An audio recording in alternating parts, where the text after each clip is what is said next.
Untitled Book Chapter 1, Abeni left by the kitchen window because the front door talked too much. Its latch clicked loud. Its hinges complained. The hallway outside held 3 women who never slept when there was something to notice. The window only stuck at the bottom. She lifted it slow. Her wrist brushed the sill. The silver dust her family used there clung to her skin and made a faint, cold ring around her thumb. "Don't start," she whispered to the room behind her. The room answered with a soft knock from inside the wall. Their household spirit did that when crossed, not angry yet, just listening.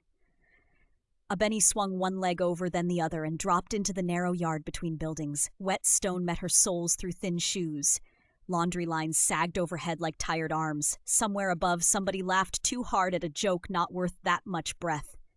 Mott Haven Wall never really slept. It shifted volume. That was all. She moved fast through back passages she knew by smell and crack pattern, and where puddles gathered after rain. Fry oil near Becca's corner stall. Damp plaster behind St. Rose Old Clinic. Soap and rust where 2 courtyards shared one drain pipe but pretended they did not know each other. At every turn she felt for lines without looking down. You learned them in your feet first here. This brick warm underfoot belonged to one house cluster. That gutter bend marked another. That iron post with blue paint under green meant stop. That mural eye cut off at the cheek meant do not test your luck tonight. She stayed clear of all of it until she reached the lane with the fig tree at its end. Nobody claimed that lane openly. That was part of why people feared it. The tree grew from cracked stone beside an old cistern no one used anymore because water drawn there tasted like pennies and grief. By day it looked ordinary enough from a distance. If you ignored how no birds perched in it long and how dogs pulled away from its roots as if they smelled weather buried deep underground. By night, it became itself. Abeni slowed before stepping into its reach. Glass flowers had opened across every branch while she walked there, clear petals catching moonlight and lantern spill in hard little glints. They chimed against each other when wind touched them, though there was hardly any wind now. Some blooms were pale green at their centers, some amber, some colorless as tears on a face gone still too long ago. Beautiful things in Mott Haven Wall often came attached to trouble. This thing came wrapped in it neat as ribbon. You came anyway. The voice startled her less than it should have because some part of her had expected company before she admitted that expectation to herself. He stood on the far side of the trunk where shadow broke around him strangely clean, as if he had been cut out of darker cloth than night allowed elsewhere. Tane stepped forward enough for his face to show under a hanging cluster of glass fruit gone milky with reflected light. He was taller than she'd guessed from glimpses across market lanes. His shoulders were set like he carried instructions even alone. 3 pale dots sat above his brow in a straight line. Housemark. Not hers, not anywhere near hers, close enough now that difference felt physical. "I could say same," Abeni said. "You could." Neither smiled first. From nearby roofs came voices thrown sharp through dark. "Yo, get down from there. I'm getting my sheet. Nah, you stealing my pins too." Life kept going around them like nothing impossible stood under this tree. Abeni folded her hands so he would not see them fidget. "I only wanted air," she said. "That lane got crowded?" "My whole house got crowded." Tane gave one short nod like he understood more than he planned to admit. "Mine too," he said. His voice matched him, low. Careful, no wasted corners on it. People here liked words broad-backed and loud. His sounded built for carrying weight instead. A glass flower loosened somewhere above them and struck another bloom on its way down. Thin music rang once, then again. Abeni looked up. "It does this every night?" "So they say." "You sound unconvinced." "I don't trust anything people agree about that easily." That pulled a laugh out of her before caution caught up. Tane heard it. His mouth changed around seeing it. Not quite softening, more like remembering softness existed. "That bad?" he asked. "In my house?" She tipped her head toward home without naming direction. "They ask questions like knives. If I answer quick, I'm hiding something. If I answer slow, I'm disrespectful. If I breathe wrong, somebody wants meaning out of it." "That's most houses. Yours too?" "Yes." He glanced aside once before meeting her eyes again. "We just call pressure discipline so nobody has to feel ashamed enjoying it." She barked another small laugh despite herself. "Oh," she said, "you tell truth ugly. I tell truth plain. In this city, those are cousins." For a moment they stood easy inside danger, as if ease itself were shelter enough. Then Tane looked past her shoulder toward where brick changed shade halfway down the lane. "You crossed far?" he asked. "Far enough. You." He pointed with his chin toward another entrance entirely, another route, another world measured only streets away. Abeni let out breath slowly through her nose. "So we're stupid," she said. "Yes," Tane answered at once. Then after half a beat, "But exact about it." Now they both smiled, small, unwilling, real. She studied him while pretending not to study him. Solemn face, strong nose, hands tucked back, as if afraid what they'd reveal left loose. Eyes dark enough to hide thought until light hit right. There was strain in him already, the kind men wore here young, because duty got put on boys early and tightened every year after. "What made you come?" she asked. "The same thing making me stay 5 minutes longer than sense allows." "That sounds rehearsed." "It isn't. It annoys me too." She looked up into branches full of brittle stars pretending to be flowers. "My aunt says restlessness is pride trying on new clothes. She says decent people learn how small they need to be and then live comfortably inside that size." "And do you believe her?" "No." The answer came clean. It surprised neither of them more than how good saying it felt. Tane watched that settle in air between them.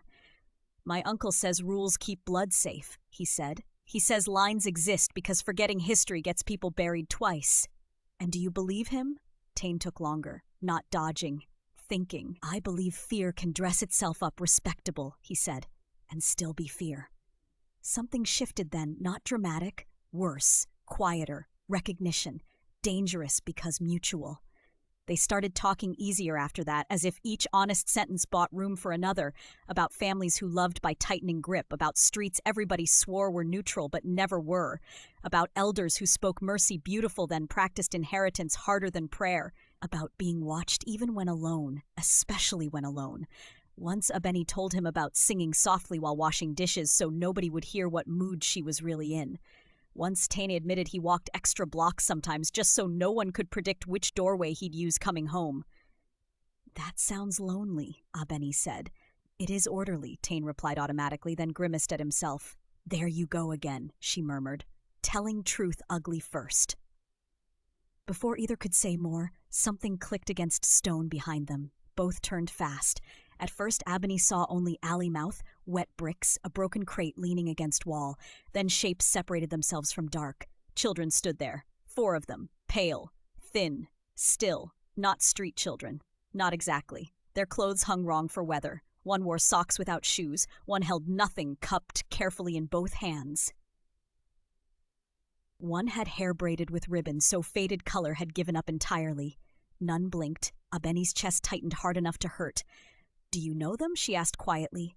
"No." Tane's voice went flatter now. "Do not walk toward them." "I wasn't planning." The smallest child tilted its head.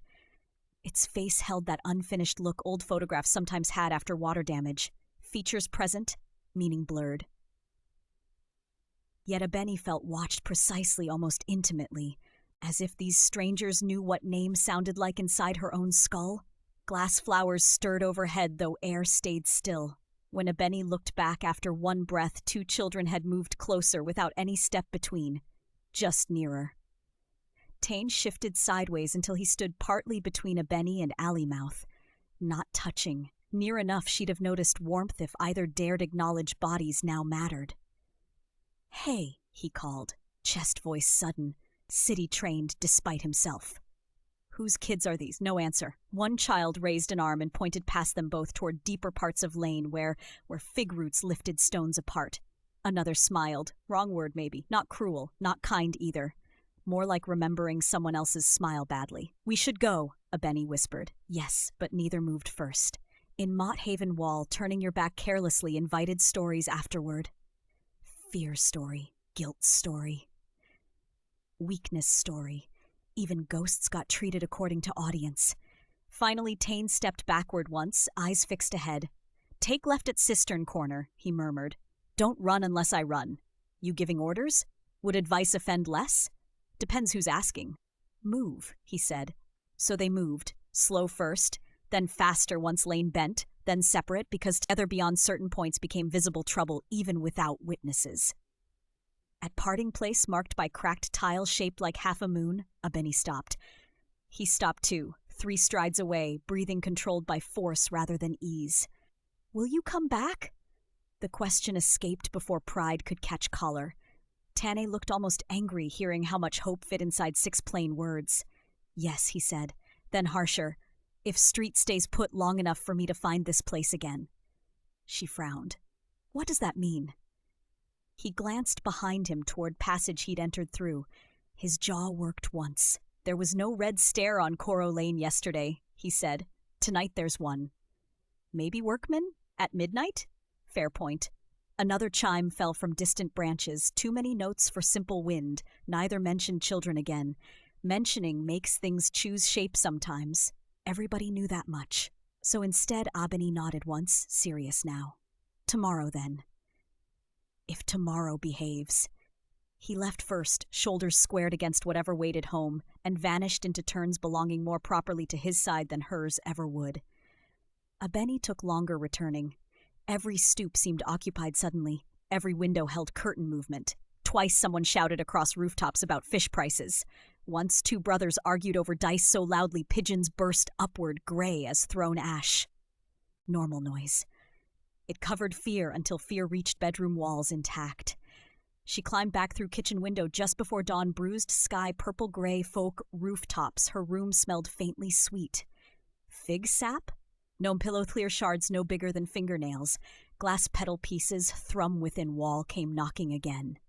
This time not warning, counting Mott Haven Wall woke loud enough to shake sleep loose, whether wanted or not. Vendors called bread hot from trays. Buckets slammed, bescrackled sermons fierce as threats. Somebody cursed an unk 3 floors down with such invention neighbors applauded mid-insult. In Abeni's building, doors opened eerily whenever anyone sensed tension were "Thank you for listening to my ghostwriter."